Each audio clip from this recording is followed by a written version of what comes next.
Hey friends, Sadie Rob here. I'm going to read you a verse that my mom used to read over me so many times in Isaiah 41, verse 10. It says, "Fear not, for I am with you. Be not dismayed, for I am your God. I will strengthen you. I will help you. I will uphold you with my righteous right hand." Y'all, I love that verse so much. What a promise that is. But I have to say, I used to not see this verse as a promise. I used to see this verse like as a command. And I used to hear this from my mom, and all I could hear was the words, "Fear not. Don't be afraid." And isn't that kind of like the worst thing to hear whenever you're afraid? It's like you're so afraid, you're feeling so anxious, and all of a sudden someone comes up to you and they're like, "Don't be afraid." And you're like, "Cool, I wish I could not be afraid." But the fact of the matter is, I am afraid.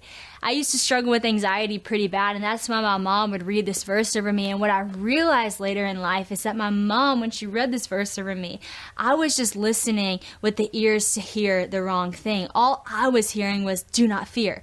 But what I wasn't hearing was the promise behind that God is with me. You see, it says, "Do not fear, for I am with you.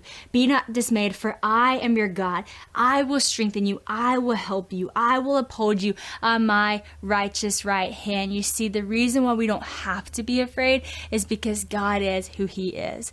My great grandma used to read this verse in the most southern thick accent, and every time she read it, the emphasis was always on the right thing. She'd say, "Fear not, for I am thy God. Be not dismayed, for I will help you. I will uphold you."